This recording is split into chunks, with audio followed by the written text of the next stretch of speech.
В Узбекистан с удовольствием поедут те, кто уже побывал в Италиях и Испаниях и хочет чего-то экзотического, но поблизости, безвизово и недорого. На мой взгляд, наиболее комфортно путешествовать по этой стране весной.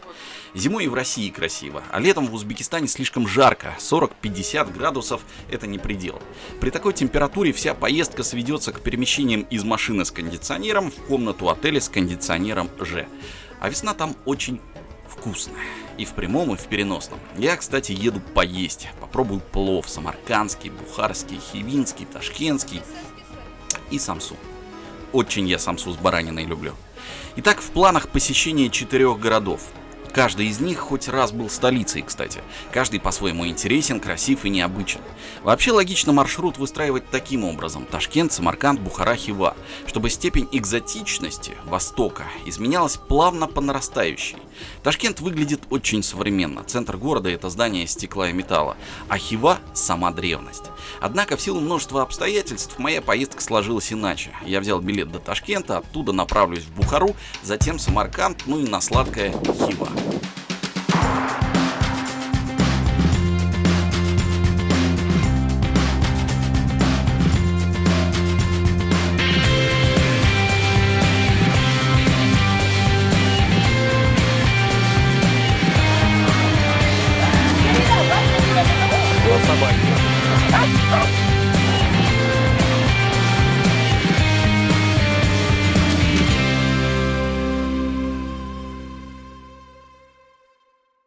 Первый перелет узбекскими авиалиниями. Билеты стоят недешево, 23 тысячи рублей. Но это позже полноценно компенсируется, очень низкими ценами внутри страны на все.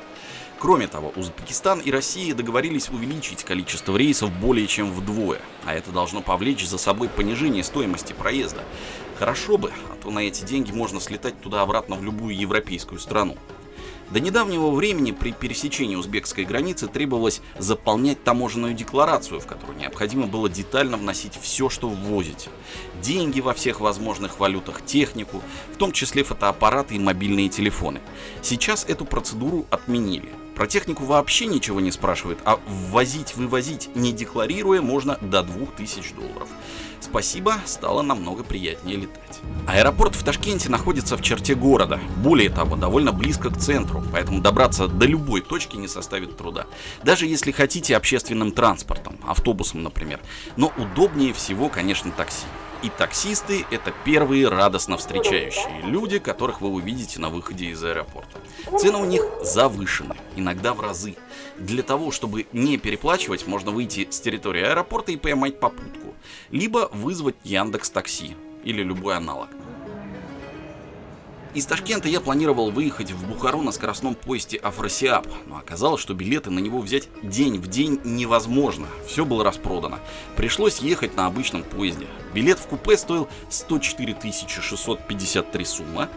Я буду указывать все цены в 3 валютах. Все примерно, так как курсы нестабильны. Учитывайте, что цены действительны на апрель 2018 года. Обязательная процедура. После досмотра вам должны на обороте билета поставить штамп о том, что вы этот самый досмотр прошли. Иначе могут не пустить в поезд. Время в пути 8,5 часов. Прилично, но поезд ночной. Ложишься спать, просыпаешься, и ты уже в Бухаре. Фотоаппарат? И в Бухаре. В следующей части вы узнаете, что Ляби Хаус — это не здание, увидите откопанную древнюю мечеть, узнаете, почему женщинам нельзя было трогать ножницы мужчин. Ну и, конечно же, попробуем бухарский плов.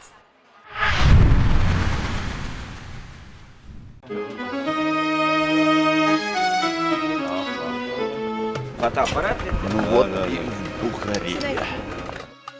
Первыми встречают самые терпеливые — это таксисты.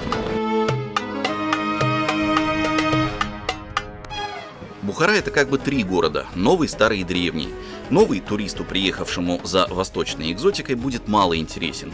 Современные дома, дороги, магазины — все как везде.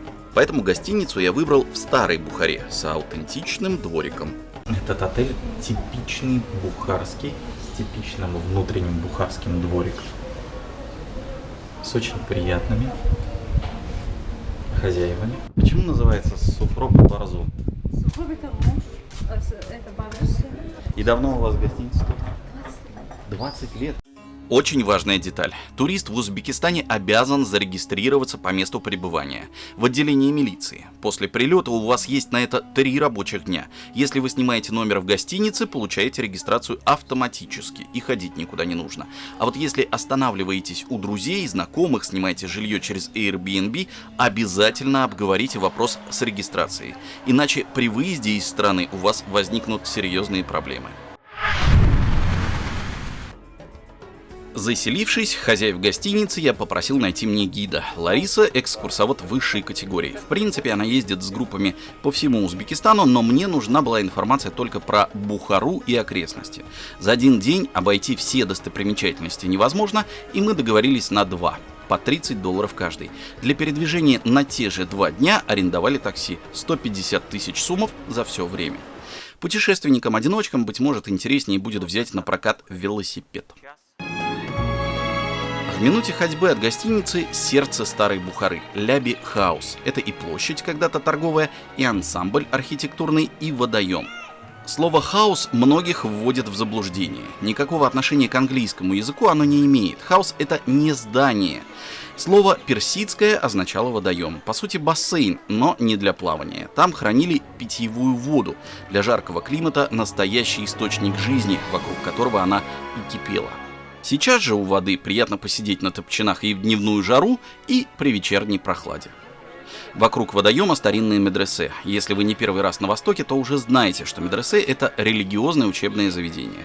Их довольно много в любом городе Узбекистана. Ваш гид наверняка расскажет о них подробности, которых нет в Википедии, но я на этом акцентировать ваше внимание не буду. Приезжайте и узнаете сами. А этот памятник появился недавно, но с ним также очень любят фотографироваться и местные жители, и туристы. Особенно, конечно, дети. Это Хаджа Насреддин со своим любимым ишаком. Сказочный бухарский герой, своеобразный символ города. Как и купола. Торговые ряды на востоке прячутся в помещениях, жариться на солнце не хотят ни продавцы, ни покупатели. Вернемся к ним чуть позже. Сделаем остановку по пути к рядам. Взглянем на древнейшую мечеть Макгоки-Аттари. Ее в буквальном смысле откапывали. Построена она была веке этак в 12-м, изначально являясь зороастрийским храмом, и постепенно уходила под землю, обрастая культурными слоями. От зороастризма остались символы на стенах. 2 треугольника – это добро и зло, а между ними – человек. А еще то, что треугольнички говорят, что это основной принцип этой религии. Хорошие слова, хорошие мысли и хорошие поступки. Вообще, вести раскопки в Бухаре невероятно трудно. Город не переносился стоять там же, где и был зарожден. Не сносить же в угоду археологам жилые дома. Но работы все же ведутся. Это часть древнейшей Бухары. А там нашли очень много монет. Сейчас они в отделе нумизматики. Ну, то есть вот базар же был. Тут были бани. Их вообще довольно много в городе. Вот это действующая. Аж с 16 века работает.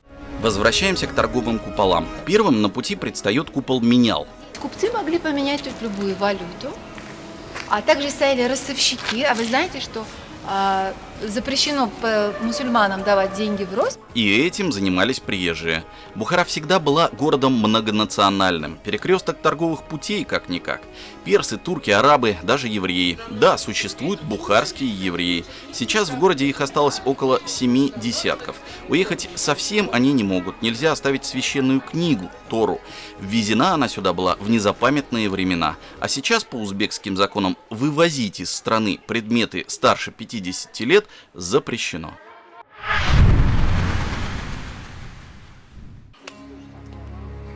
Прогулка по торговым рядам – отдельное приключение. Яркие краски, экзотические для нас товары, колоритные продавцы. По дороге к 3-му куполу мы посетили лавку кузнеца в 6-м поколении. Это знаете ли, для кого я делал? Для мужчин. Почему? Чтобы от вас спокойно ушах был. Ножи продаются с разнообразными гравировками, можно сделать и именной. Девушкам же понравятся ножницы в форме аиста. Хотя почему только девушкам? Изначально золотыми нитями одежду расшивали мастера-мужчины и пользовались такими ножницами. А потом постепенно женщины начали это заниматься работой. А потом, чтобы инструмент не путали друг другу, поэтому это мужское, это женское. Да, женщин не трогал мужской. Да, поэтому. Потому что считалось, что если женщина дотронется до золотого шитья, до золотой нитки, она померкнет, потемнеет. С тех пор в домах бухарцев ножницы двух видов. Аист с хохолком – это мужской вариант, аист без хохолка – женский. А это инструмент для перфорирования лепешек. Бронзовая чернильница для каллиграфа. Каллиграфия в медресе до сих пор изучают. Конечно же, множество тюбетеек. Есть и простые, и необычные. Это вообще бейсболка. Очень много сувениров в виде веселых дедулек. Красочные. Их, наверное, правильнее всего покупать в качестве подарка коллегам, знакомым и друзьям. Хотя, если не боитесь разбить по дороге, можете приобрести бухарские тарелки, чайные сервизы, старинные кувшины. Про старину напоминаю, из Узбекистана нельзя вывозить ничего старше 50 лет. Будет жутко неприятно, купите, а на таможне вас завернут. У третьего купола, прямо при туристах, ткачихи создают свои произведения искусства из хлопка и шелка. Можно ходить рядом, снимать, задавать вопросы. Здесь же ателье. Выбирайте ткань, например, с романтическим названием рисунка «Отображение в воде облаков». С вас снимают мерки, и уже завтра вы сможете забрать готовое платье. Конечно же, купола в Бухаре венчают не только торговые ряды. Еще один символ города – знаменитая мечеть Чор-Минор. 4 минарета. Во дворе сохранился хаос. А на крыше мы застали свадебную фотосессию.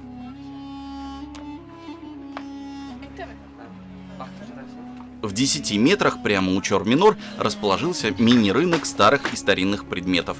Тысячи значков, медалей и орденов. Стоимость от 1000 сумов до сотни долларов.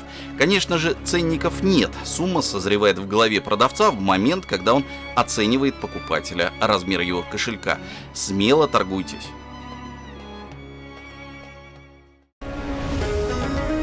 Ну что ж, пожалуй, хватит услаждать взор, пора и организм насытить. Наконец-то я попробую настоящий бухарский плов. Для пиршества было выбрано кафе Чинара. Сразу оговорюсь. Место туристическое, однако не туристических мест в Бухаре просто нет. И по поводу оценки плова. Сколько людей, столько мнений. Каждый мастер по изготовлению этого замечательного блюда, повар-мейкер, имеет как своих почитателей, так и критиков. Идеального плова не бывает. Обязательно найдется кто-то, кто скажет, что в соседней чайхане готовят вкуснее. Мы поели в этом кафе и с абсолютной ответственностью заявляю, плов здесь волшебный. В чем отличие бухарского плова? У нас плов все по-слояному. Сперва мясо, потом морковь, изюм, лак и сверху рис, полуготовый рис. А какой плов вкуснее? Ну, для меня бухарский плов вкуснее. И совсем недорого. Могу сказать, что позже в этой поездке в некоторых заведениях было значительно дороже, но не обязательно вкуснее. И это только начало прогулки по старинной Бухаре. Дальше будет еще интереснее.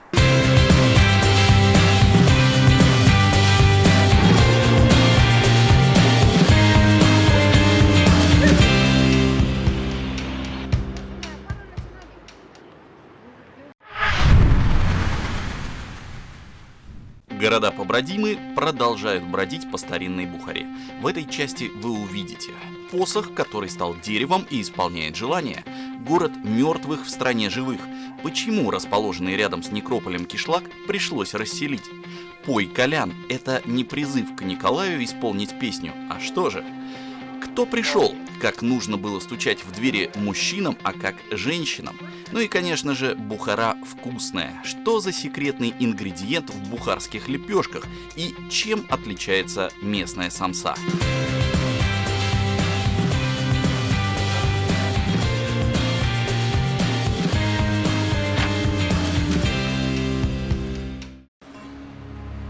Арк – одно из древнейших сооружений Бухары. Существует легенда, что построил крепость Сиявуш, герой народных эпосов. Он влюбился в дочь хана. Афросиаб, так звали хана, не хотел выдавать свое чадо за Сиявуша. Придворные астрологи были против. Афросиаб выдвигает требование построить дворец на земле размером с бычью шкуру. Сиявуш не растерялся, шкуру постругал на тонкие полоски, связал, растянул. И получилась веревка, которой он опоясал площадь крепости. Сейчас это почти 4 гектара. Ничего себе шкурка. Арк – аналог нашего Кремля. Сооружение создавалось для защиты от набегов. Высокие толстые стены спасали эмиров, министров, придворных, обслуживающий персонал. До 3000 человек. Крепость не смогла защитить бухарцев лишь дважды, при нашествии Чингисхана и при наступлении большевиков. Тогда красный командир Фрунзе приказал бомбить Арк с аэропланов. Последний бухарский эмир был вынужден бежать. Возможно, часть разрушений его рук дело. По одной из версий, он приказал взорвать Арк, не доставайся же ты никому. Говорят, прихватил с собой все ценности. Но до Афганистана караван с золотом, серебром и алмазами, бриллиантами не добрался. Охранники перебили друг дружку. Остался один, который спрятал это богатство в одной из пещер Гиссарских гор. Тут же вспоминается сказка про Али-Бабу. Кстати, если вы еще не слушали, крайне рекомендую аудиоверсию авторства Вениамина Смехова. Гениальное, не побоюсь этого слова, творение.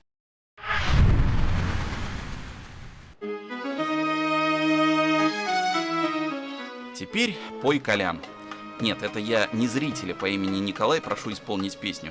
Так называется центральный архитектурный комплекс Бухары. Состоит из минарета, мечети и медресе. Если вы бывали в Самарканде, то знаете, что его визитной карточкой является Регистан. Но такие площади есть и в других городах, в том числе и в Бухаре. На ней стоит высоченный минарет Колян. Применение разнообразное. С него и призывали к молитве, и сталкивали преступников, и использовали как маяк. Караваны в ночи могли ориентироваться на его свет. Кстати, еще про последнего эмира. В Бухаре у него была летняя резиденция, в которой при входе вас встретят павлины, потомки тех, что радовали глаз бухарского хана. Ай, больно, да. Ну, в смысле, не больно, но чувствительно. Проектировал дворец российский архитектор Алексей Бенуа. Эмир приятельствовал с императором Николаем II, в числе подарков которого этот холодильник. Сверху клали лед. Холодная вода стекала по бокам по медным трубкам и охлаждало все, что внутри. Только лично для меня осталось загадкой, где в то время в Бухаре можно было раздобыть лед. Пожалуй, пора перекусить. Попробуем необычную самсу. Есть здесь самса, которая сильно отличается от других, которые производятся в Ташкенте, в Самарканде, в Бухаре. Впервые я встречаю такую самсу, она называется Алатская, по району, который находится в Бухарской области. Вот так она выглядит. Форма другая и тесто не слоеное. Стоит она 3000. Отличительная особенность — это то, что внутрь алатской самсы кладут кусочек помидора.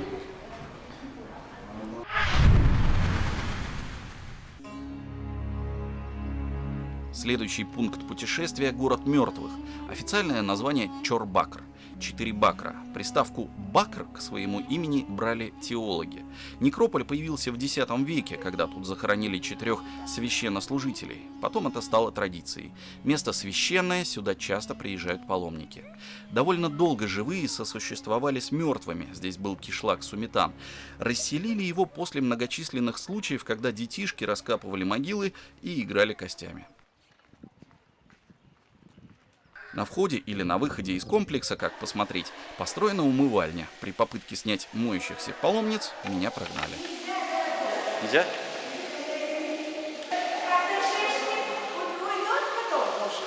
Специально приходят перед тем, как... Обязательно, да, надо по локоть умыться, обязательно по волосам пройтись влажными руками, по колено, значит, ноги омыть, вот нос нужно перед промыть. Тем как? Или да, после?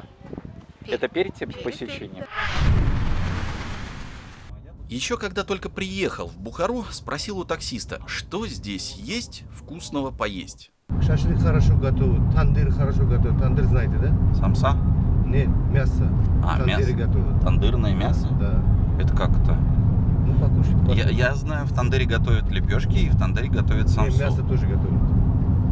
Это чорбакеры готовят. Да? Я вам сказал, святое место есть. Чорбакер, некрополь, да? Возле этого ресторан есть. Название тоже Чорбакер. Вот оно, это кафе. Вот оно, это мясо. Действительно очень вкусно. И, как всегда в Бухаре, недорого. Существенный чек был в кафе на Ляби Хаус, но там я заказал самые дорогие блюда. И все равно в пересчете на рубли вышло 2000 за троих.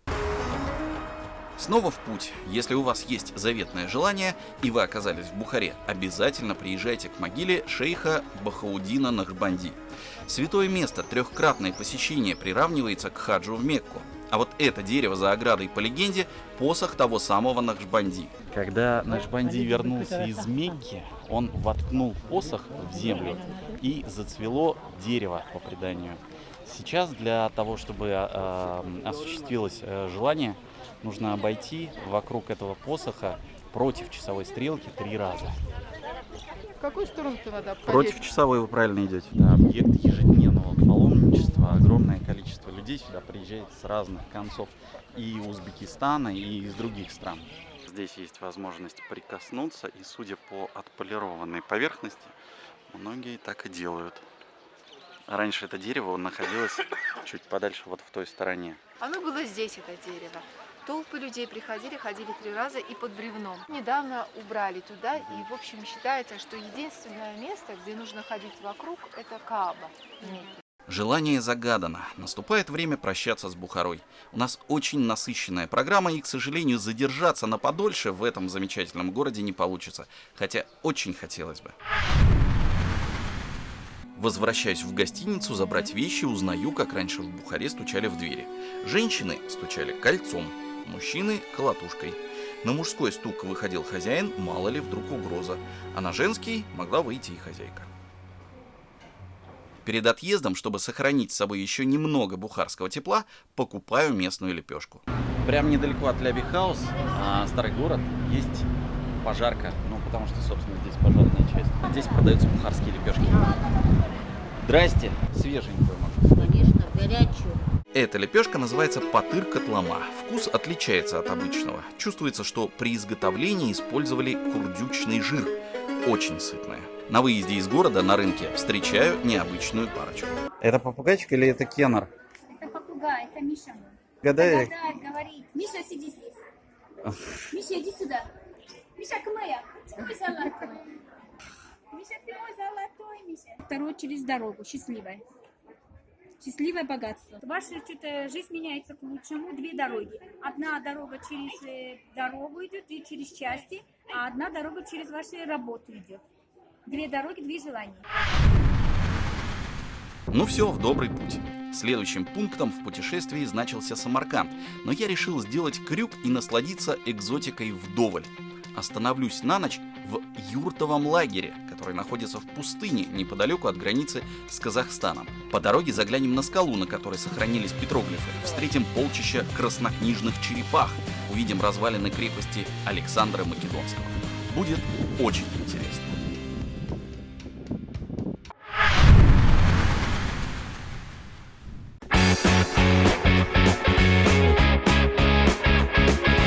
Разнообразить путешествие я решил поездкой на такси по пустыне Кызылкум к озеру Айдаркуль, которое называют морем в песках.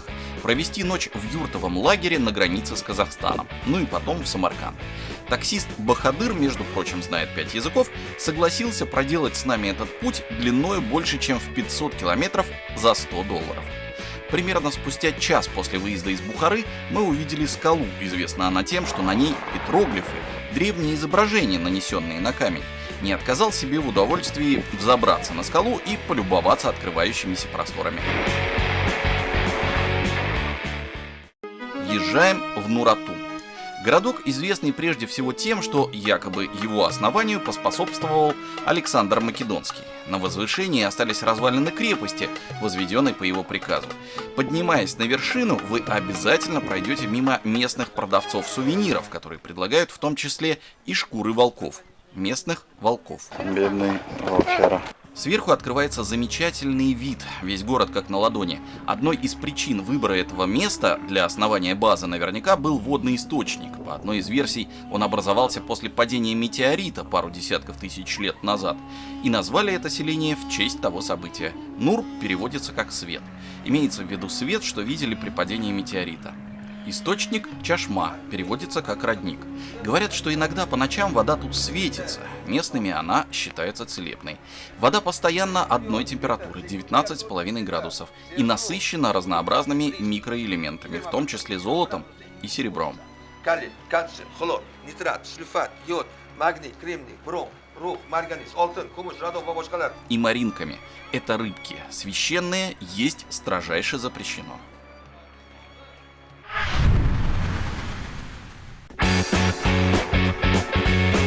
Пустыня, по которой мы едем дальше, называется Кызылкум, Красный песок. Неожиданно на дороге стали попадаться черепахи. Одна, две, десяток.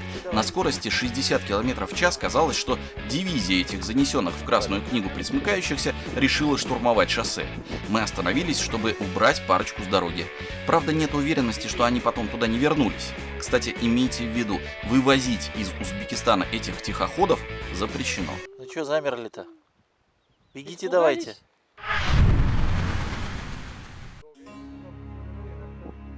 Озеро Айдаркуль – оазис среди пустыни. Прозрачнейшая вода. Летом спасение от изнуряющего зноя. В апреле купаться еще прохладно, а рыбачить пока здесь запрещено.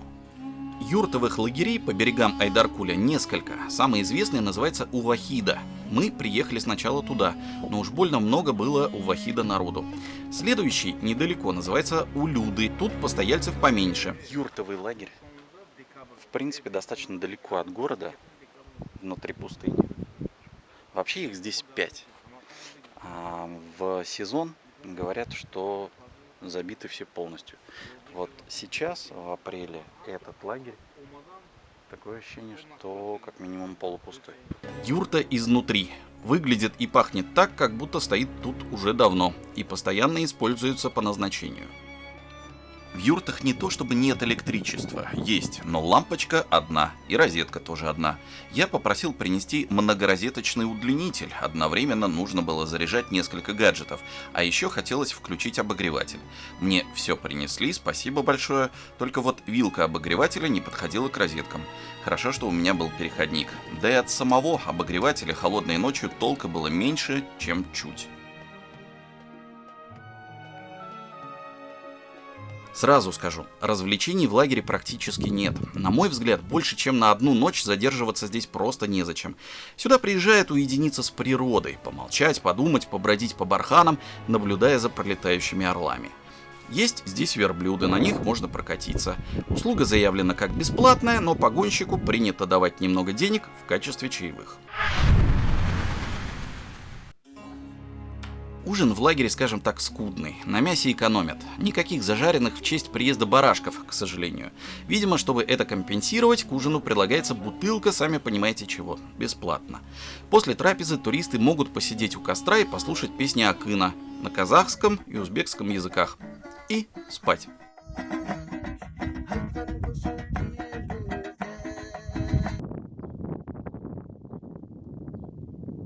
Утром завтрак для непритязательных, получение регистраций, накануне у всех собрали паспорта для оформления и в путь. По дороге в Самарканд частенько приходилось останавливаться, ждать пока дорогу освободят от ары овец. Крупнорогатых тут тоже выращивают, выпасают чабаны. С одним из них я попытался пообщаться. Вы во сколько начинаете пасти и во сколько заканчиваете каждый день? С 7 утра до 12, до полудня, да? Час обед. Час обед и потом до вечера опять, да? Но нравится сама профессия чабана? Нравится работа? Нравится. Русский язык очень... Очень популярен в сельской местности гужевой транспорт. Бензин не нужен, как и техобслуживание. Спросил, как зовут ослика. Мы не имеем права ишака назвать? А, почему? Именно оставить, да? Почему? Не знаю, так обычай, наверное. То есть все ослики без имен, да? Да, все животные без имен.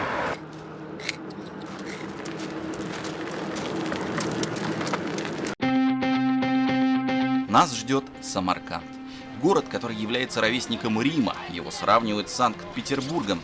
Самарканд тоже обожают туристы со всего мира за достопримечательности, которые стали визитной карточкой Узбекистана. Площадь Регистан, мечеть Биби-Ханым, 18-метровая могила святого, которого почитают мусульмане, христиане и иудеи. Сиапский базар, гигантская самса, знаменитые самаркандские лепешки, которые могут храниться десятилетиями. А самаркандский плов нам приготовит чемпион Узбекистана. Будет интересно.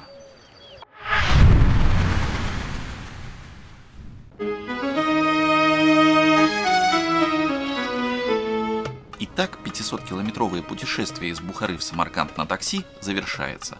Дорога оказалась интересной, чего стоит только черепашье нашествие. Черепаху спасаем, выпускаем. Довольно часто приходилось останавливаться из-за барашков, которые неспешно переходили через дорогу. На обочинах периодически попадались вот такие побудители снижения скорости. Узбекистан – единственная среднеазиатская страна, которая в значительных объемах производит автомобили. Ввозить в страну импортные машины дорого, придется заплатить 100% пошлину. И все ездят на местных, вполне приятных и снаружи, и внутри, кстати. Однако частенько попадаются старички советского производства. В основном их используют для перевозки грузов. Самарканд встречает хмурой погодой. Прощаемся с таксистом Бахадыром, очень интересный человек, много полезного рассказал. Вот он уже помогает иностранцам сориентироваться на местности. Одна из центральных улиц Самарканда носит имя первого президента Ислама Каримова. В этом городе он родился, здесь же его и похоронили. По улице курсируют небольшие электробусы. Прокатиться можно всего за 1000 сумов, это около 7 рублей. Но пешком интереснее. Вот тут продают мороженое. Кстати, в Узбекистане оно довольно вкусное. Стоимость 1002 сумов. Велопрокат. Их много открыли по всей стране. Конечно же, магазинчики с сувенирами. Радостные дедульки, тарелки, разнообразные украшения, майки. А этот парень везет лепешки на Сиапский базар, он тут неподалеку. Кстати, про лепешки. Давно хотел приобрести знаменитые самаркандские лепешки, которые можно хранить годами. Договорился с местными хлебопеками. Они пригласили меня к себе продемонстрировать процесс изготовления. Как выглядит готовая сувенирная лепешка и сколько она стоит, чуть позже. Вернемся пока к прогулке. Конечная остановка электробусов у того самого знаменитого Сиапского базара. Но нас интересует старшая принцесса Биби Ханым. Это мечеть. Приказал ее построить Амир Тимур после успешного похода в Индию. А назвал так в честь то ли матери, то ли любимой жены.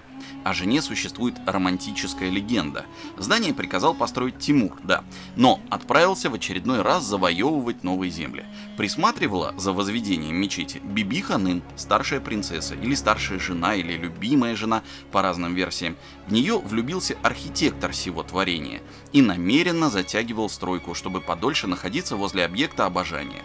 Амир Тимур уже всех победил и намеревался возвращаться в родные пенаты, а подарок не готов. И Биби Ханым потребовала завершить мечеть в сжатые сроки, на что бесстыдник-архитектор ответил шантажом: «Продолжу и закончу, но только после поцелуя».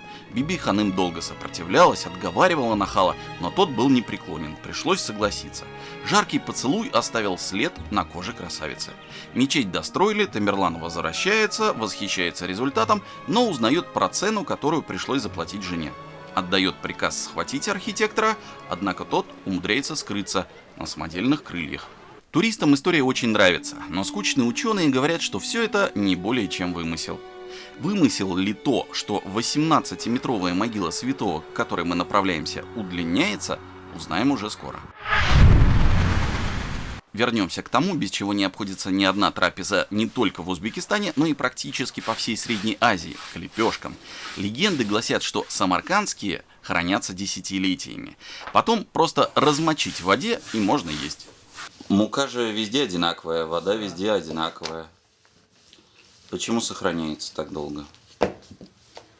Неизвестно. Наверное, погоды, наверное, такой.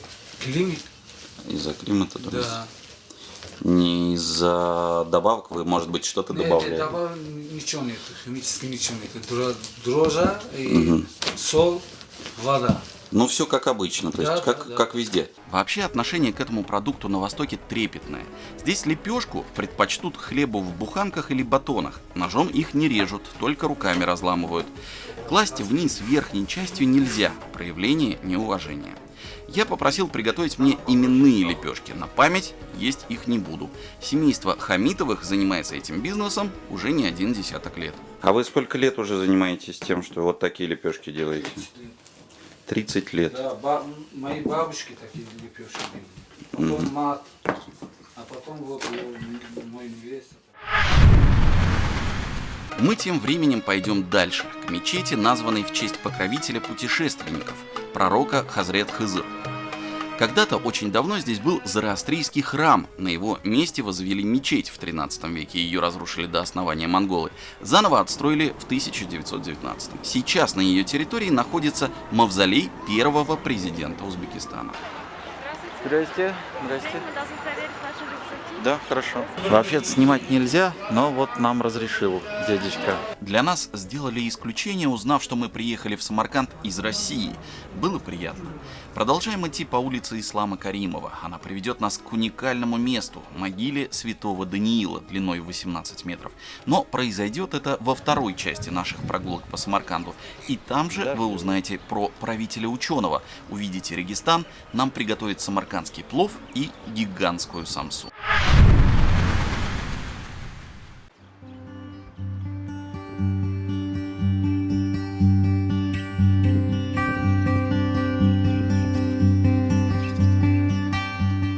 Если продолжать идти по улице Каримова, то через некоторое время дойдете до живописного места, где похоронен Даниил. Святого почитают представители 3 религий – мусульмане, христиане и иудеи. По берегам речки Сиап разбит приятный зеленый сквер. Над сквером возвышаются холмы, на одном из них 18-метровая могила. Почему такая большая? Существует поверье, что она постепенно увеличивается. Как это возможно, неизвестно. Но служитель комплекса уверяет, никакой мистики тут нет. Большая могила, потому что очень человека уважали. Выросла она незначительно при реконструкции. И тут же смотритель сообщает о чуде, которое якобы точно имело место. Во дворике у мавзолея растет фисташковое дерево. Оно долгие годы считалось засохшим. Но после визита патриарха Московского и всея Руси Алексия II, когда он окропил дерево святой водой, оно ожило и зацвело. Источник со святой водой находится здесь же, у подножия холма. Недалеко от могилы святого Даниила следующая достопримечательность Самарканда – обсерватория Улугбека. Кто это такой, скоро узнаете. Лепешки уже слепили, пора ставить в печь. Здесь только яйцо, да? Только яйцо, да. Домашнее. Да. К сожалению, все реже сейчас готовят в тандырах. В газовой печке и быстрее и удобнее. Пока загружаем лепешки, хозяин дома рассказывает о своем увлечении – петушиных боях. На кухне в клетке содержится вот это чудо – боевой петух, чемпион. Недавно за него предлагали $400, но это не предел. Цены доходят до десятков тысяч долларов. Какой воин. Вынимаем лепешки. Красота. Теперь у меня есть лепешка с названием моего канала на YouTube. Города побратимы. Вот такая замечательная получилась лепешка. Всего-то час работы. Но, как говорится, умеючи быстро. Цена такой лепешки 15 тысяч сумов. Но за именную, конечно, придется доплатить. Сколько, зависит от вашего умения договариваться. Все, обед. Хочу плова, хочу сравнить с бухарским, который, прямо скажем, был на высоте. И перебить эту планку будет сложновато. Но у нас достойный претендент. Это плов приготовил чемпион Республики Узбекистана 2013 года. Зовут его Абдуманон. Настоящий самаркандский плов.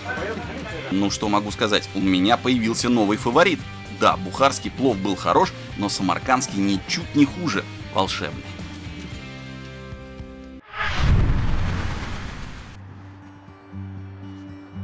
Счастье, когда у одного человека есть талант, желание его применить и возможности это сделать. Так удачно сложились звезды у Улугбека, внук Тамерлана, правитель-просветитель, астроном, историк и поэт. Одна из достопримечательностей Самарканда – обсерватория Улугбека, вернее то, что от нее осталось. С двух сторон ассистенты Улугбека ходили. По центральной дорожке ходил Улугбек, профессора его, они наблюдали за звездами. Но это, конечно, не конец. Продолжение имело. 33 метра вверх поднималось до разрушения этой обсерватории. Осталось 31 метр ниже часть. Тогда 64 метра было. Все ближе визитная карточка Самарканда Регистан, но по пути мы заглянем в кафе, о котором мало кто из туристов знает, и перекусим самсой. Ну, как перекусим. Обыкновенную тандырную самсу в Узбекистане найти и поесть проблем не составит. В разных городах, селениях, районах она стоит от 2 до 5 тысяч сумов. А вот в Самарканде в кафе с нестандартным для Востока названием продается самса-гигант. Цена 15 тысяч сумов. Но ею одной можно накормить взрослого мужчину, 2 детей или десяток худеющих девушек. То, что самса огромная, не единственное отличие.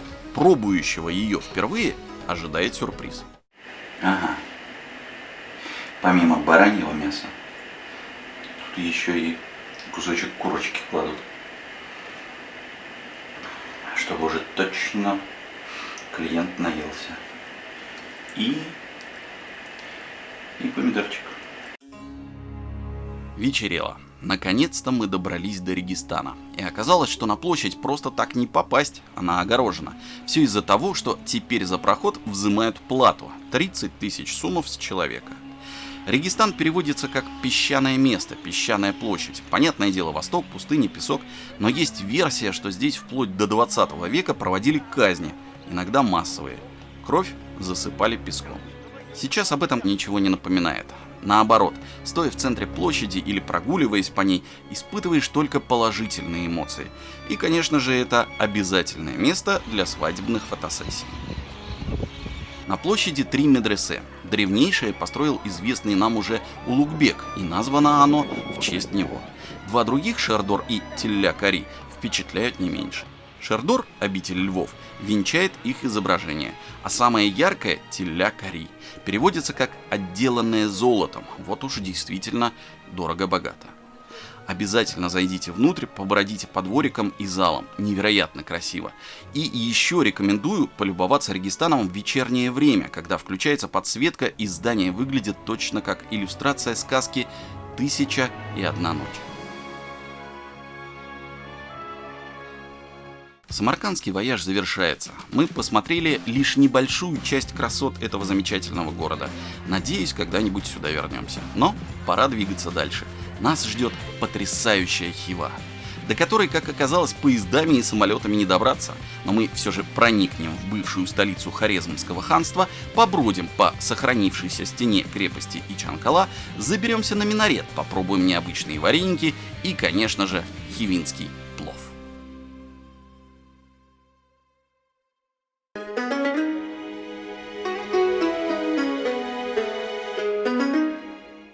В Хиву просто так не добраться. В самом городе нет ни аэропорта, ни железнодорожного вокзала.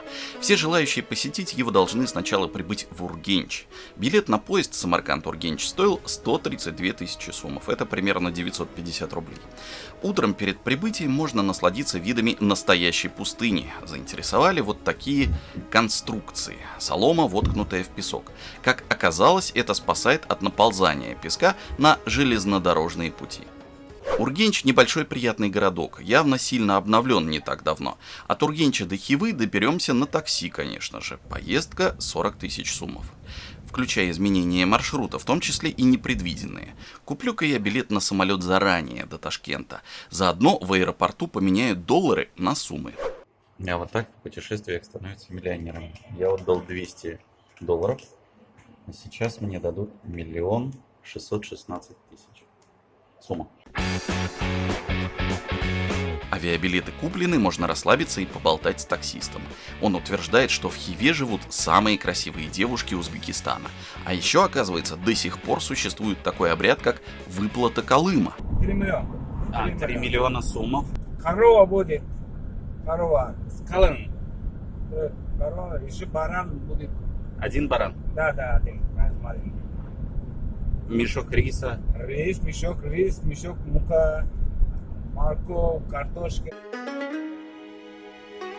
Дружелюбный водитель рассказывает, где в Ургенче можно перекусить. Из-за близости Амударьи в местных кафешках довольно много рыбных блюд. Узнав, что меня больше интересует самса, таксист привез в место, где она, по его утверждению, самая вкусная в Ургенче. На улице стоят 2 тандыра, можно понаблюдать за процессом готовки. Сверху тандыр накрывают тряпкой, сохранять внутри тепло. Чтобы она не загорелась, поливают водой. Самса тут классическая и правда вкусная. К слову, в самой Хиве самсу с бараниной найти сложно. Почему? Расскажу позже.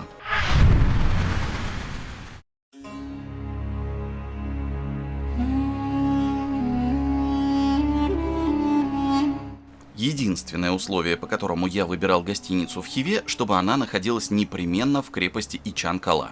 Это как бы город внутри города. Архитектурный памятник и заповедник, по большей части возведенный из глины, вернее из самана, в глину добавляют солому. Какую красоту из этого материала можно слепить, видно из окна моего номера. Это стена Ичан-Калы. Гостиниц в Ичан-Кале множество. Если вы собираетесь сюда не в сезон, то можно даже не бронировать заранее, а просто приехать, побродить по крепости, выбрать лучший вид из окон и заезжать.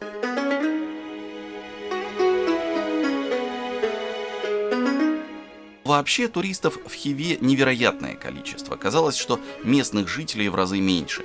Причем, что называется, из дальнего зарубежья. Немцы, французы, итальянцы. Русскоязычных туристов очень мало. И поэтому хивинцы незнакомому человеку скорее скажут «hello», а не «привет». У владельца гостиницы интересуюсь местными заведениями общепита. Не только он, а вообще все в один голос рекомендуют посетить кафе «Терраса». Можно подняться на 3-й этаж, и там панорама внутреннего города. Если повыше хотите, там внутри арка. Как на арке, это Ханский дворец. Там тоже наверху есть балкон, который весь город видно там. Можно забраться наверх и оттуда созерцать красоты. Это, собственно, вид с кафе «Терраса», с террасы, кафе «Терраса». А вот сколько здесь сейчас находится людей. Очень популярное место.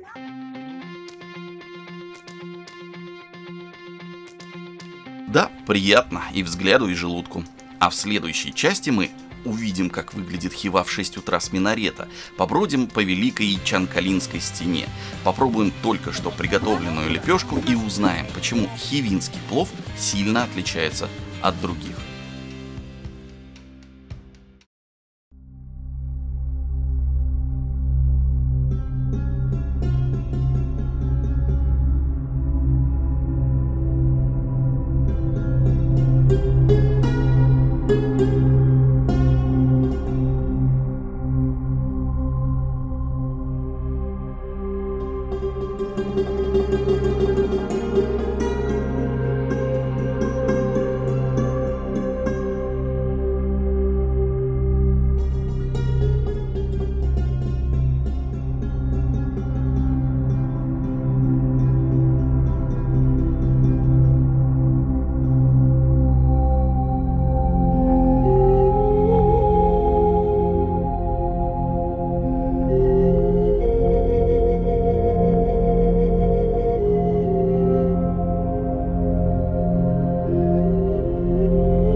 Рассвета, где-то примерно 7 часов утра. Так просыпается Хива. Для того, чтобы сделать эти фантастические кадры, я взобрался на минарет Джума мечети. Ну вот так выглядит минарет изнутри.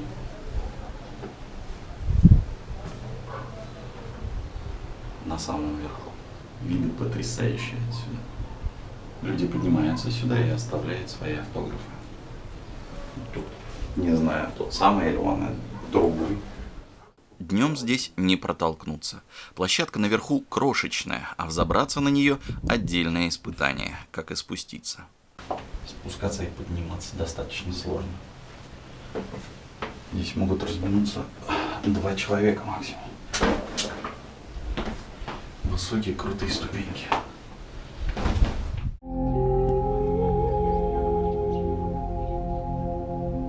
Внизу же расположена сама Джума мечеть.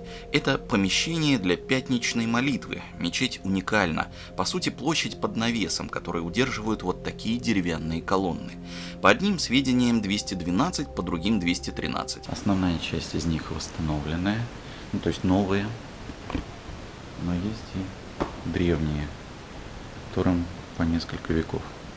Хотя, если честно, большая часть столбов похожи на древние, а не на новые или восстановленные. Потрясающее ощущение. Ты прикасаешься к настоящей древности. Представьте, эти деревянные резные столбы видели более 10 поколений местных жителей. А это то, что выставляется на продажу местными работниками. Такие вот пинеточки. Для того, чтобы попасть в Джума-мечеть, да и в другие достопримечательности Ичан-Калы, туристу необходимо приобрести общий билет. Он действителен 2 дня, видимо, потому что за один посетить все эти 15 объектов сложновато. Стоит прилично 100 тысяч сумов. Ну и вообще в Хиве цены для туристов выше, чем в других городах Узбекистана. Видимо, по этой же причине основной контингент приезжих – представители Западной Европы. Первое, что видишь, подъезжая к городу, стена крепостная крепости Ичан-Кала. Очень красивое сооружение. Ходаки не пройдут, а мы вот бродим по стене Ичан-Калы. Вид открывается потрясающий. Высота, как известно, снизу и сверху ощущается по-разному. Вроде всего-то метров 10, но заберешься на стену и понимаешь, до земли целых 10 метров. При сильном ветре как-то не рискуешь приближаться к краю. Никаких страхующих ограждений здесь нет. Возможно, потому что вся Ичан-Кала под защитой ЮНЕСКО, что накладывает определенные обязательства. Например, нельзя изменять внешний облик архитектурного памятника. Здесь какое-то углубление. Ну понятно, тут встречали врагов. Бойницы, через которые обороняющиеся стреляли в нападающих.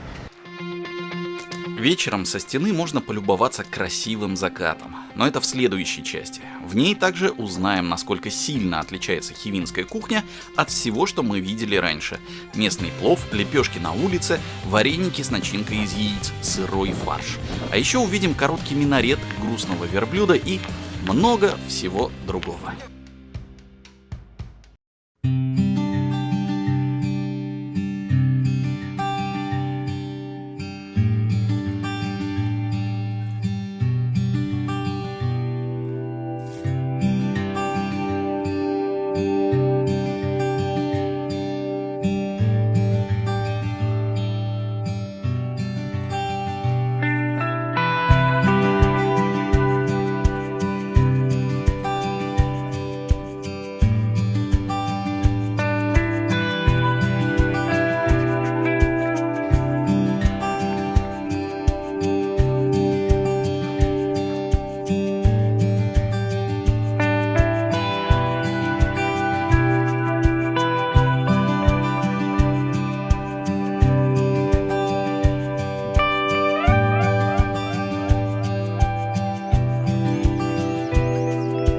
Очень интересно во всех поездках наблюдать за настоящей, непоказной жизнью горожан.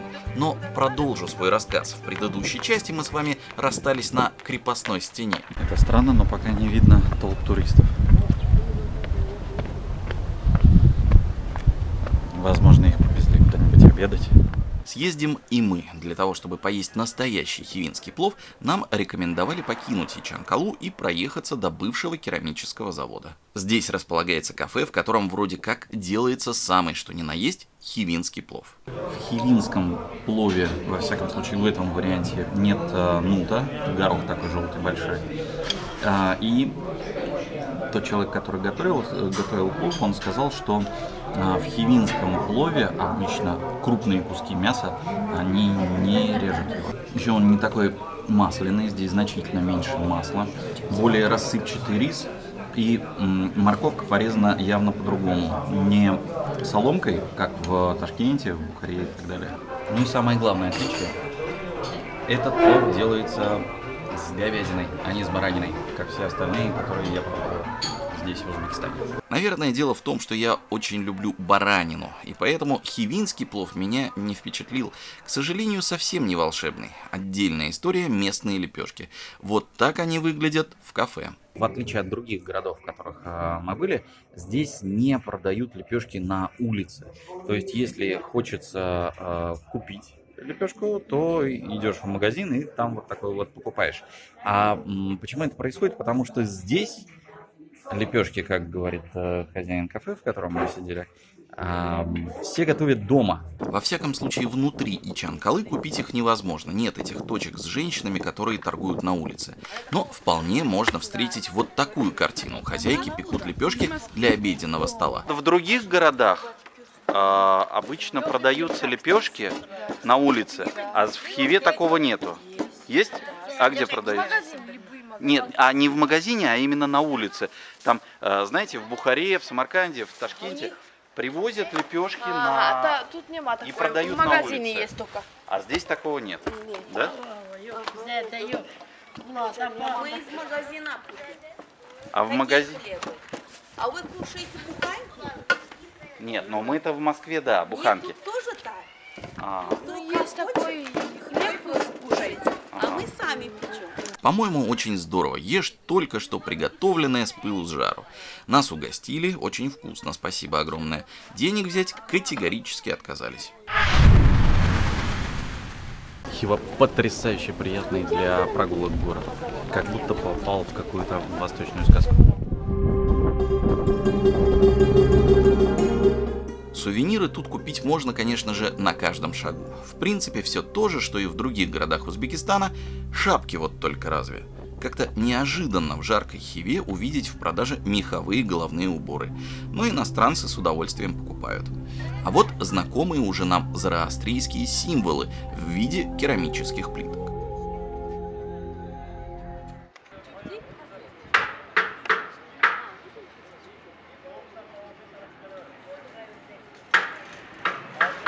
Услышали стук? Не поленитесь, подойдите, посмотрите. Это местный мастер создает очередной шедевр и привлекает туристов к магазинчику, в котором шедевры можно приобрести. Это знаменитый недостроенный минарет.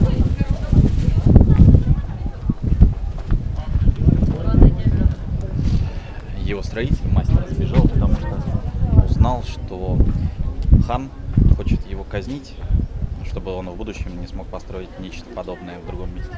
Но это легенда. На самом же деле хан, что задумал построить самый высокий на тот момент минарет на Востоке, когда работы были выполнены на треть, погиб в очередном сражении. Дело его, к сожалению, никто не продолжил. Теперь минарет, который должен был стать самым высоким, зовется коротким. Кальта-Минар. Но все равно он выгодно отличается от всех своих собратьев. Где вы еще такой видали? Рядом отдыхает верблюд. Конечно, за определенную плату с ним можно сфотографироваться, но, если честно, выглядел он несчастным. Вечером мы его обнаружили за запертыми дверями какого-то сарая.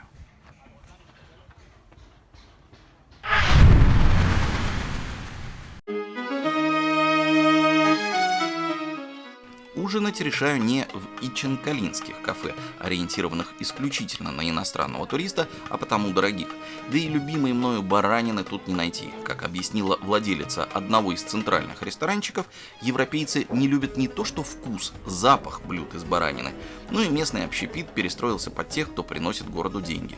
Потому и самсы с бараниной тут нет.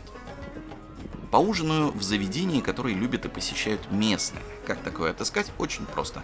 Выходите из крепости, ловите такси и просите водителя отвезти в кафе, где ест он сам и его друзья. Здесь мы попробовали такие блюда, как джиз, вот такое мясо, хива и джони, сырой фарш, вроде как рецепт попал сюда из Венгрии, тухум-барак, это вареники с начинкой из яиц, тыквы, сыра, либо чего-то еще. А это называется ок-чой или белый чай.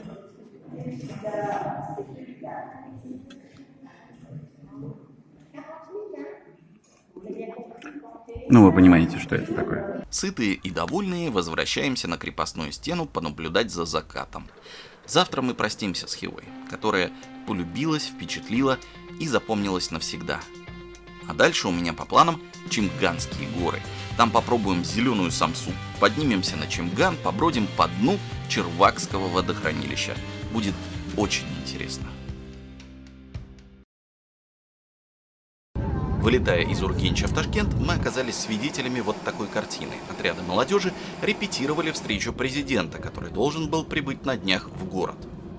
Полет прошел замечательно, прилет попытались омрачить таксисты. Совершенно бесстыдно задирая цены, меня чуть ли не насильно пытались запихнуть в машину.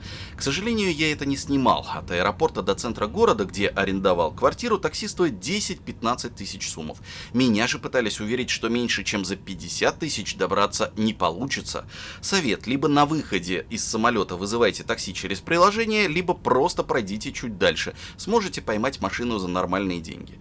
Лучше, чтобы такси было муниципальным. Я в такое и сел. Водителю, правда, пообещали проколоть колеса, те, которым не удалось обманом заполучить меня как клиента. Отвратительно. Надеюсь, это видео посмотрят представители власти, которые имеют отношение к регулированию данной деятельности. И такой неприятной стороны в путешествии, как таксистов, хамов, хапук, не останется.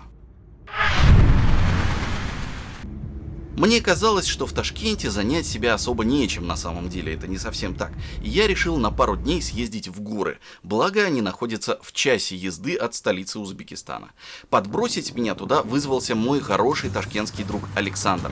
У нас общая страсть – путешествия. Саша предложил осмотреть несколько домов отдыха и, выяснив, какой лучше, в него заселиться. Главный критерий – красивый вид. По дороге останавливаемся у мини-базарчиков, купить что-нибудь съестное. Миндаль подороже, но абрикос не хуже. Не, мне абрикосовый хочется. Орешки, курт, сладости. Тут, кстати, и воды можно набрать. Это Радив. Я здесь встретил как-то одного мужика с Черчака, он сюда приезжает. Он говорит, я сам геолог. Он говорит, она по минеральным свойствам, короче, реально, говорит, очень полезная.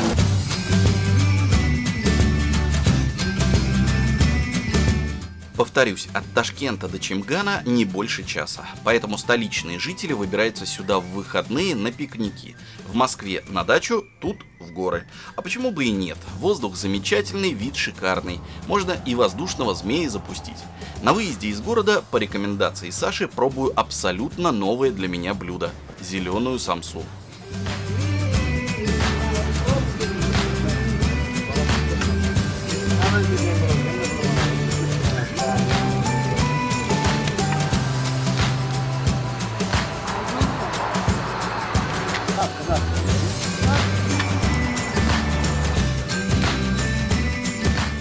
Почему зеленый это? Выглядит вроде обыкновенный желтый румяный. Из-за начинки. Внутри самсы редкая трава. Только в апреле можно попробовать эту траву. Ее 2 недели назад еще не было, через 2 недели ее тоже не будет. До этого вместо мадор делали просто зелень, разный шпинат и так далее, парниковый в том числе. Щавель? Да, не щавель, шпинат, просто шпинатом делали. А вот эта трава, она особенная, растет вот пока горы зеленые. Так что ее через некоторое время не будет, надо наслаждаться сейчас. А на вкус она какая? Вкусная, да, невозможно объяснить. Сейчас, подожди, скажу. Но она чем-то на шпинат, в принципе, похожа. То есть, да, чем-то на шпинат ближе. Но то, что тесто, вот именно, оно здесь такое, без лишнего масла, слоеное. Чисто вода, мука. Все.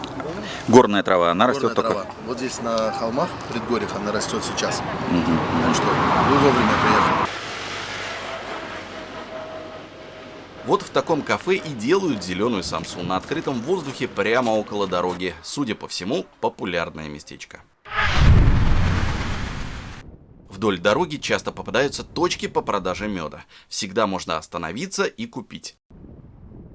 Первым мы осмотрим комплекс под названием «Небеса». Приятные домики стоят на склоне. В апреле не сезон, комплекс пуст. Бассейн без воды, холодновато плескаться. Климат в Узбекистане резко континентальный. Днем в это время температура в горах может доходить до плюс 30, а ночью падать до минусовой. На вершинах гор вон снег выпадает. Мы туда, кстати, скоро доберемся. В Небесах, к сожалению, плюсов, кроме как внешний вид домиков, никаких. Микроскопическая территория, маленькие номера не впечатляет. Вышел смотритель. Полулюкс стоит 300 тысяч сумов с человека, и неважно, взрослого или ребенка. Люкс на 50 тысяч дороже.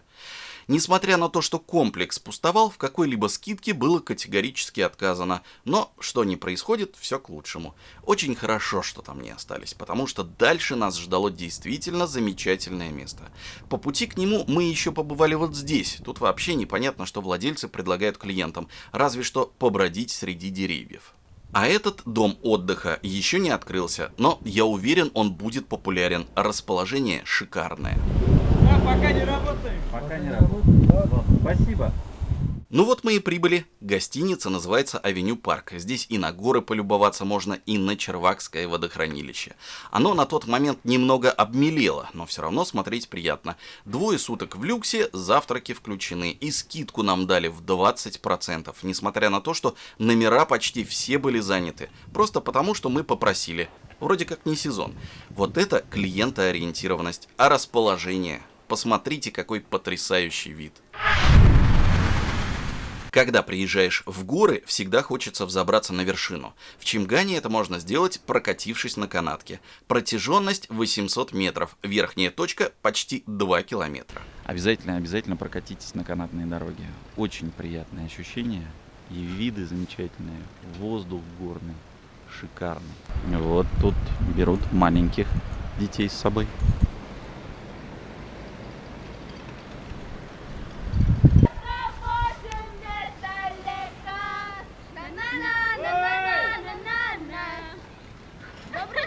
Здравствуйте, здравствуйте. И вам также спасибо. Наверху сильный ветер и прохладно. А здесь у нас вроде ничего. Поэтому даже летом рекомендуют все-таки брать с собой теплую одежду при подъеме на вершину. А сейчас-то в апреле, так тем более холодно. А вот вещи едут. Приятная зеленая травка под нами.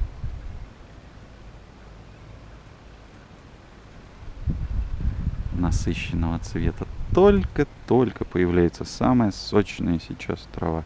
Радость для всех, кто ест траву. А вот опять вещи-путешественники.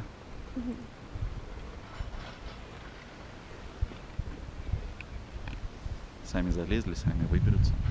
Откройте планку, приготовьтесь к высадке. Открывайте планку. Открываем.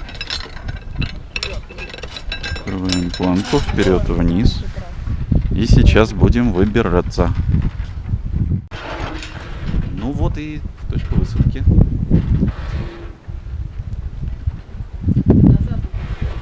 Высоко, очень красиво, здорово.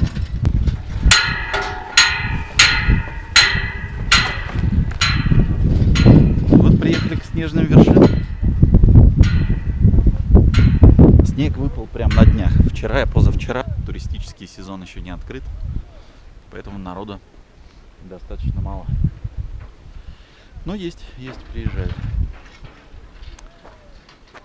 А вот в самый пик сезона тут, говорят, просто толпы. А воздух какой замечательный. Прохладненько, конечно, сейчас. Но дышится легко и приятно. Тут появилась традиция загадывать желание и повязывать какие-нибудь ленточки на кустарнике. Некоторые отдыхающие по какой-то необъяснимой причине, поднявшись на самый верх, не сходят с подъемника, а сразу едут вниз. Такая вот карусель получается. И катаются так довольно многие. Мне пришлось пропустить с десяток занятых кресел, прежде чем сел сам и отправился вниз. При спуске почему-то гораздо ветреннее. Прям очень-очень прохладно. Вот люди взяли с собой покрывало. Здрасте. Колючая проволока. И это наверняка для того, чтобы здесь никто не спрыгивал и не запрыгивал. Бесстрашные бабушки и бесстрашные дедушки тоже катаются.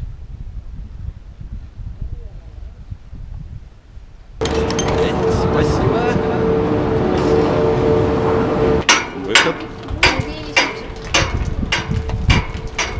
Камнепад, между прочим. А тут предлагают прокатиться на лошадях или на квадроциклах. Почем стоит прокатиться-то? 15 тысяч за что? Туда и обратно, да? 60 тысяч час? 60 тысяч за час – это 430 рублей или $7,5. Мне всегда нравились кафешки на трассах в горах. Наслаждаешься и пейзажем, и вкусной едой, приготовленной при тебе. Недалеко от Авеню Парк есть придорожное кафе, которое называется «Три пятерки». Вот такой вид открывается из него. Можно занять вот такой столик. Ну и там, собственно, дорога. Это блюдо называется казан-кабоб. Ну, то есть в казане готовится мясо барашка. В кафе «Три пятерки» можно заказать не только шашлычок с рыбой, но и бургеры, хот-доги. Необычное блюдо из мяса. Больше я его пока по пути нигде не встречал. Баранина и грибы на шпажках. Ну и вот сколько это стоило. Девушки на ресепшене гостиницы сообщили, что можно прогуляться по Черваку. Может, помните, была такая песенка «Бричмула, бричмулы, бричмуле, бричмулу, бричмулою». Ну вот на том берегу как раз поселок, который называется Бричмула. Здесь можно пособирать вот такие вот замечательные ракушки. Солнце садится, пора уходить. Завтра я сюда обязательно вернусь. Ложимся пораньше, потому что я собираюсь встречать рассвет.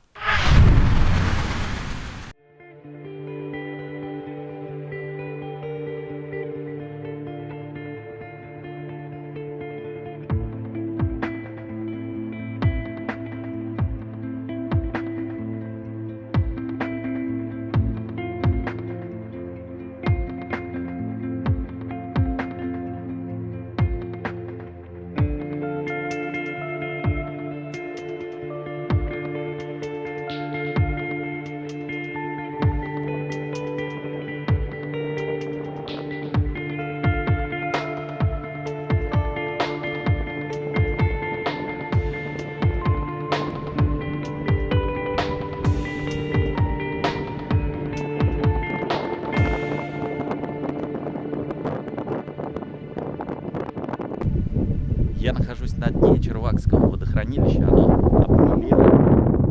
Червак – искусственное водохранилище, создано для ирригации в засушливое летнее время. К сожалению, обнажилась не только земля. Этим ребятам попроще на машине-то. А мне пешком, честно говоря, утомительно было. Подумал, расстояние большое, может пробежаться. Бегу по дну Червакского водохранилища. Здорово. Непередаваемое ощущение. Красота невероятная. Вот до сюда вода доходит, когда ее много. Самса, лепешки, плов. Это очень хорошо, если вы не ходите пешком в горы. Фух. Лучше почаще бегать по утрам. Горы никого не могут оставить равнодушными. Мы тоже довольны, набрались впечатлений на год вперед. Выдвигаемся в Ташкент. По пути останавливаемся в еще одном знаковом месте – Бочки. Сюда приезжают поесть из Ташкента за 70-80 километров, потому что и готовят вкусно, и есть ощущение пикника. Почему название такое? Говорят, тут раньше из ориентиров только бочки и были. Потом они исчезли, а название осталось. Одно из самых старых, известных и дорогих заведений – Чинары. Если вы когда-либо в Москве заходили в узбекские рестораны, то чек не покажется вам увесистым, но по местным меркам счет был, мягко говоря, впечатляющим. Я не был к нему готов, местной валюты не хватило, пришлось посылать гонца менять доллары. Где он это сделал посреди гор – загадка. Что касается еды, все было довольно неплохо. Не идеально, не вершина восточного кулинарного искусства, но и придраться было по большому счету, кроме как к большому ценнику, не к чему. Ну вот разве что принесли тархун, а в нем долька апельсина была с плесенью. Но это мелочь. Главный плюс этого заведения – место расположения. И название, конечно, не просто так. Говорят, из этого кафе выросла огромная сеть. Итак, пора в Ташкент. В столице Узбекистана побываем в центре плова, поднимемся на телевышку, прогуляемся по базарам, паркам и центральным улицам. Будет интересно.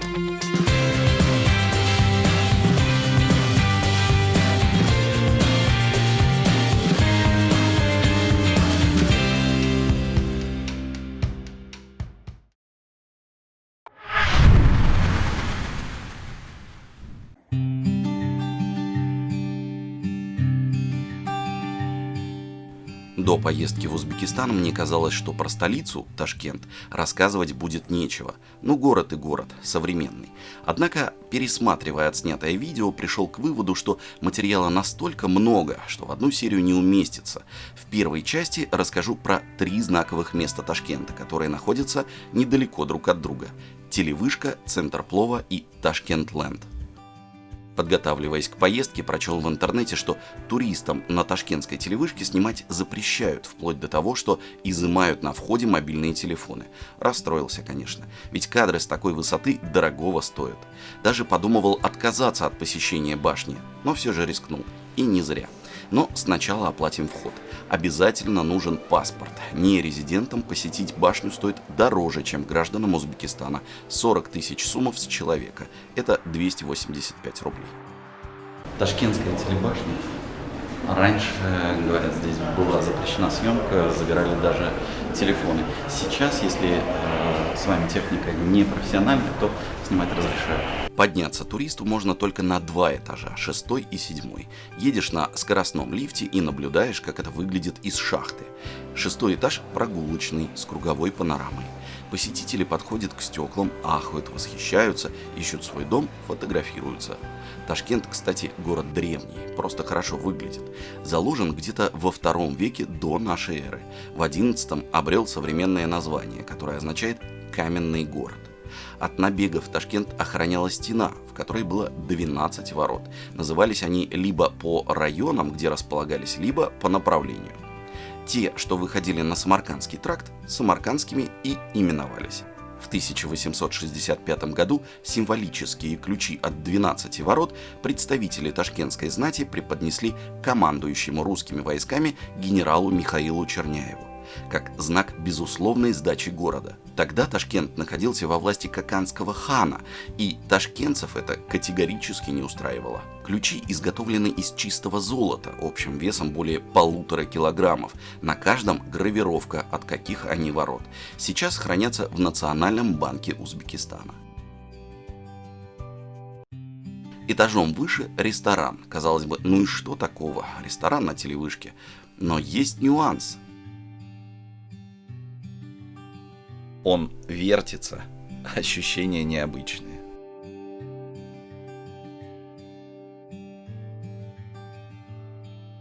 Конечно, движется он не так быстро, чтобы укачало слегка перебравшего посетителя. Скорость комфортная. Заказывать тут ничего не стал. Трапезничать собираюсь в центре плова, что располагается в 200 метрах от вышки. Это рай пловоманов. Для ташкентцев место настолько известное, что уже даже, можно сказать, попсовое. Но на популярности это никак не сказывается. Ежедневно сюда приезжают поесть тысячи человек. Готовят его, кстати, постоянно сменяясь лучшие специалисты республики. Едоков много, и казан должен быть огромным. Даже сложно предположить, сколько порций плова он в себя вмещает. Но уже часам к 2 все съедено. И тогда в бой вступают резервы, казаны поменьше. Вот этот плов и этот плов, чем отличается? Что это за плов? Что это? Андижанский плов, рис другой там, девзыра называется. А тут у нас ташкентский свадебный плов, обычный. Они отличаются только с рисом. А справа? Это тоже такой свадебный плов, он с большим казаном ничем не отличается, абсолютно одинаковый. Просто там казан побольше. Сюда нон-стоп привозят туристов, которые перед тем, как поесть, обязательно сфотографируются на фоне казана-гиганта. Можно сделать вид, что сам готовишь. Черпак положен специально для позирования. Чтобы вот это видно было. А это все добавляет в основное блюдо. Только дополнительными ингредиентами можно наесться. Выглядит все впечатляюще. Слюнки уже текут. Хочется эту красоту поесть. Заходим внутрь.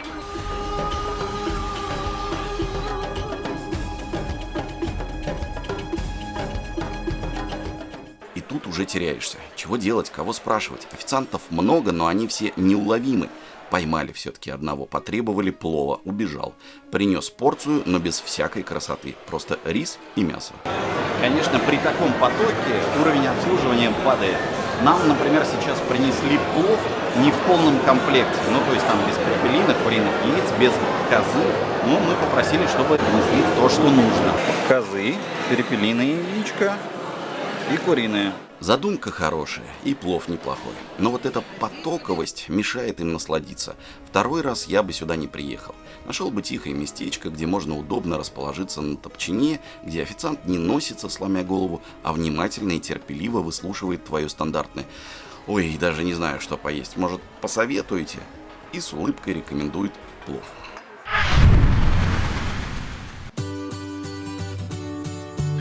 Опять же, недалеко от телевышки расположен Ташкент Ленд. Развлекательный комплекс с аттракционами и аквапарком. Аквапарк, понятное дело, в апреле не работал, а вот на аттракционах покататься можно было. Осмотреть территорию, понять, на чем больше хочется покататься, можно на этой канатке. Определились, покупаете билет. Платите только на входе и катаетесь сколько душе угодно, не доплачивая. Любимое детское развлечение – машинки. Game over. How about it? Join us next time. Замок ужасов. Думаю, у большинства посетителей вызывает все-таки не страх, а улыбку. Кинг-Конг что-то говорит по-узбекски.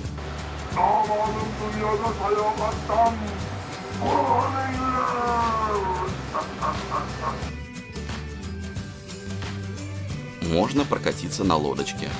Чудесная картина, правда? Но есть нюансы. Если будете кататься на этом аттракционе, садитесь ни в коем случае не сзади, а на первые места этой лодки.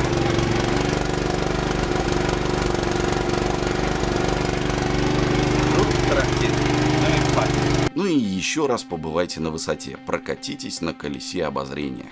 А в следующей части вы узнаете, имеет ли смысл брать машину на прокат, что это за домики такие, что продают на ташкентском блошином рынке и почему ипподром – это не про лошадей.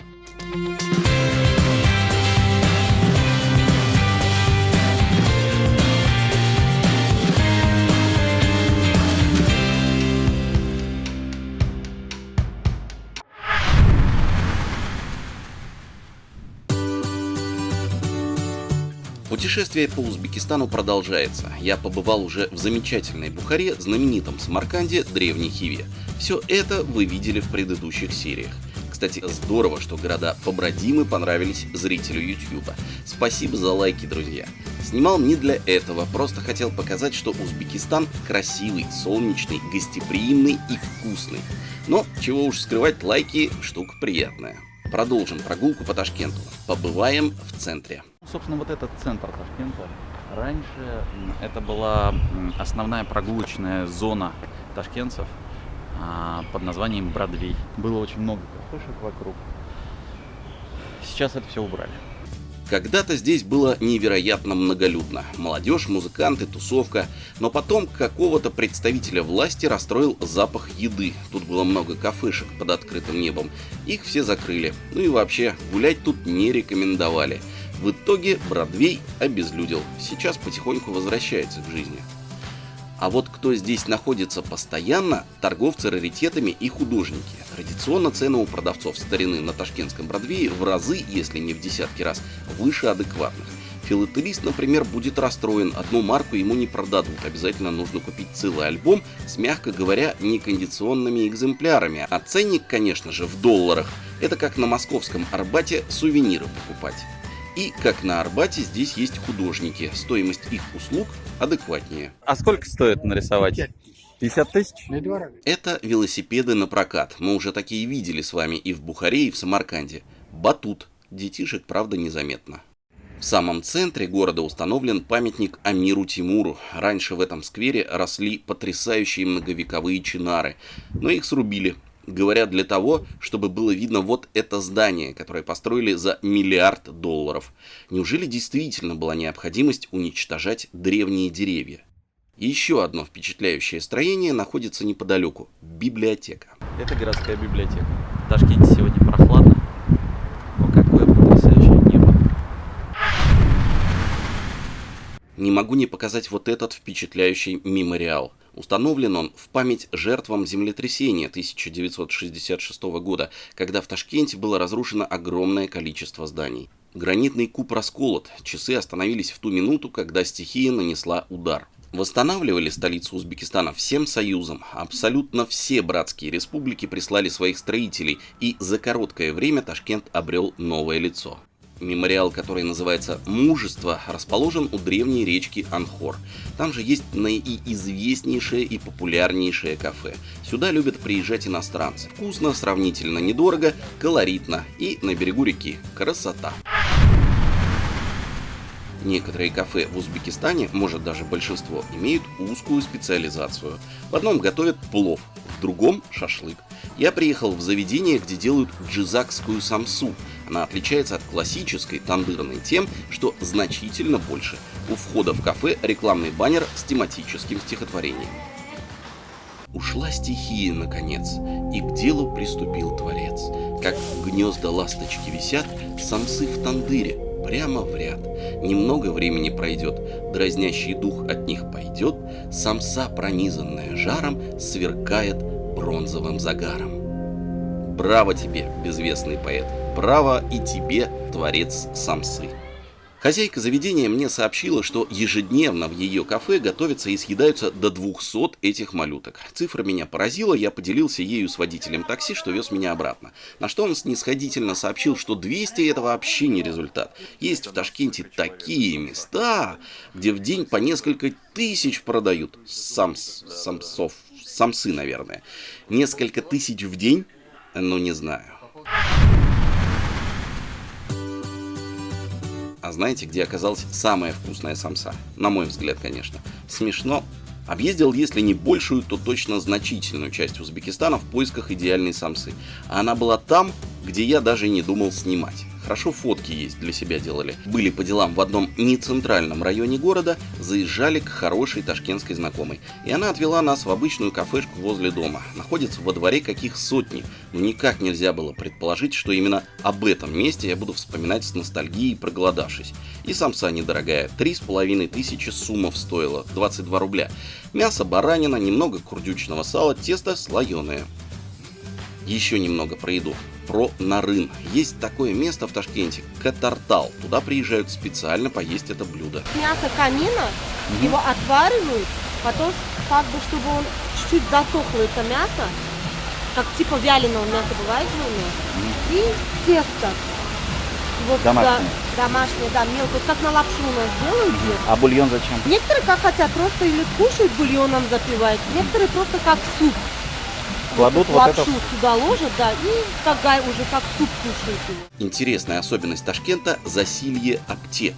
Дарихана по-узбекски. Если в районе появилась хотя бы одна дарихана, тут же рядом появится другая, за ней еще одна и еще. Доходит до того, что на одной улице подряд будет с десяток аптек. Вся улица практически, она состоит из аптек. Там начинается. Опять аптека. Дарихана. Ну, Дарихана. А напротив горбольницы мы насчитали 17 штук. А это знаете что? Удивитесь. Помойка. В Ташкенте таких большая часть. В домике живут люди, иногда семьями, обслуживающий персонал. Зачастую это приезжие из дальних областей. Они содержат это место в чистоте и сортируют мусор. Наверное, поэтому у ташкентских помоек нет типичного для таких мест запаха. Нестандартное решение, я с таким больше нигде не сталкивался, но почему нет? А теперь давайте прокатимся по базарам. Многие интересуются, имеет ли смысл брать в Узбекистане машину на прокат. Расскажу. Такси по Ташкенту стоит в среднем 10 тысяч сумов. Это около 70 рублей. Из Бухары в Самарканд я доехал за $100. Это со всеми остановками, с ночевкой на границе с Казахстаном в юрте. А теперь посмотрите, сколько стоит аренда автомобиля. На мой взгляд, вывод очевиден. Тем более, что такси тут любая остановившаяся машина. В большинстве случаев белая. Узбекистан – страна солнца, и белый цвет, естественно, самый популярный у автовладельцев. Базаров в городе несколько. Алайский в самом центре. Знающие люди категорически отговаривали на нем что-либо покупать. После реконструкции он стал, конечно, красивым, но жутко дорогим. Если в разговоре с ташкентцем промелькнет слово «ипподром», знайте, совсем не обязательно вы имеете дело с любителем лошадей. Скорее всего, он рассказывает о шоппинге.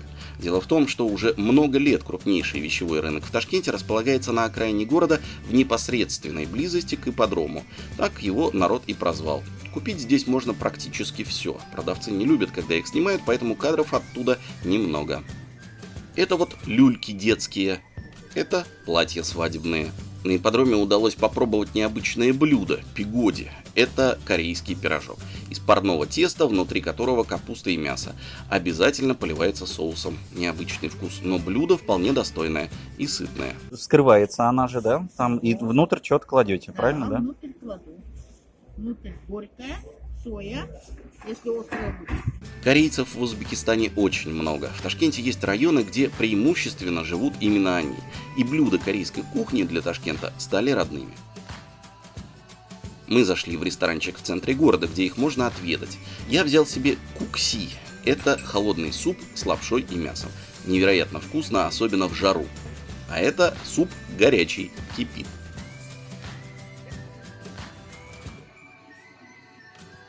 В придачу куча салатиков, вроде закуски. На то, чтобы съесть и их, сил уже не было. Забрали с собой, позже попробовали, тоже очень вкусно. Но пора вернуться к нашим базарам.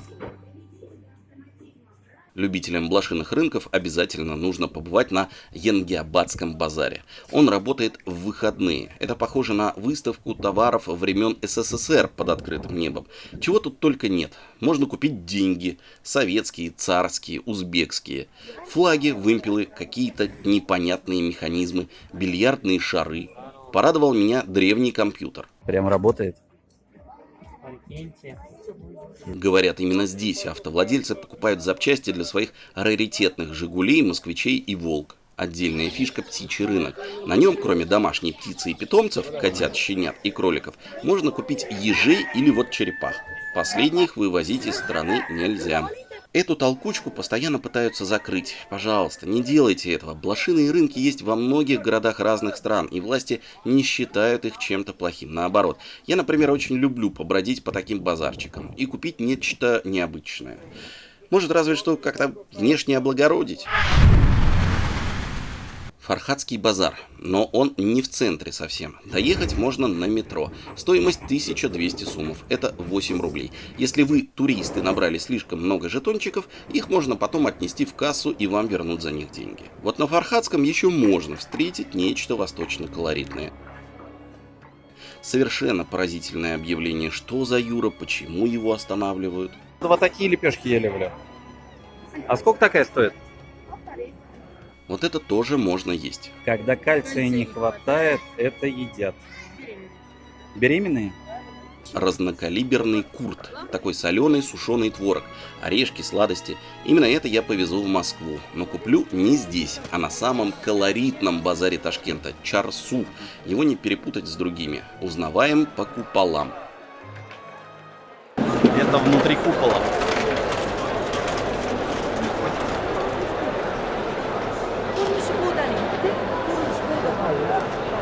Пельмешки. Это что-то мучное. А это что такое для чего? Лагман. Для лагмана. То есть можно прийти дома уже не варить, уже все вареное, да? Да, с горячей кипятком сполоснуть, да. готовится, надо будет. Лагман. Понятно, спасибо. Есть всякая птица. Лепешки парень продает, свеженькие. Здесь всякие корейские у нас. Соленья вкусные. Творог. Ну и вот местные. На Чорсу нужно покупать то, что привезете в Москву. Себе или друзьям, родственникам, коллегам. Традиционно в списке таких товаров орехи, грецкий, миндаль, фундук. Торговые ряды не только под куполом, но и рядом с ним. Здесь моют руки и овощи.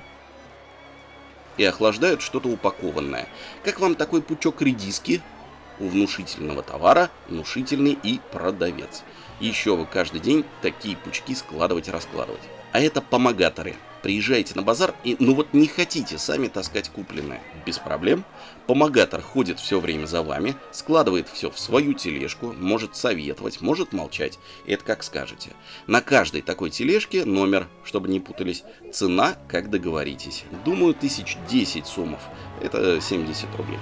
Тарелка, лепешка. Поел из нее мясо, мыть не нужно. Просто съел и ее тоже.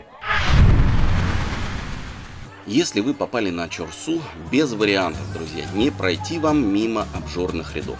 Обязательно захочется поесть того, что предлагают. А вариантов море. Понятное дело, плов, но мы его уже поели в самом пловном месте Ташкента в прошлой серии. Естественно, шашлык, самса, курочка в разных вариациях, рыба есть для любителей, колбасы какие-то кипят. Это нарын, я про него уже рассказывал. Почему на бутылках лежит, не знаю. Спросить постеснялся, все наверняка в курсе. А это что, как вы думаете? Почем? 2500. Вот, попробуйте вот так кушать. Называется ханум. В конверте из теста картошка. Все это в томатном соусе. Блюдо необычное, но имеет своих почитателей. Ну и сувениры. Сувениры. Ставшие уже родными веселые дедульки. Магнитики на холодильник в виде лепешки, на которой шашлыки. Сумки, ковры, тарелки. Заканчивается день, заканчивается отпуск, заканчивается путешествие по Узбекистану. Отправляемся в аэропорт, везем кучу подарков и не боимся за перевес. Узбекские авиалинии позволяют провозить одному пассажиру 30 килограммов груза. Но билеты все равно дорогие. Да, кстати, в предыдущие годы, если бы я снимал в аэропорту, ко мне обязательно подошел бы милиционер и настоятельно рекомендовал прекратить съемку, это как минимум. Сейчас же хотите, снимайте. Все, путешествие по Узбекистану закончилось. Оно было замечательно.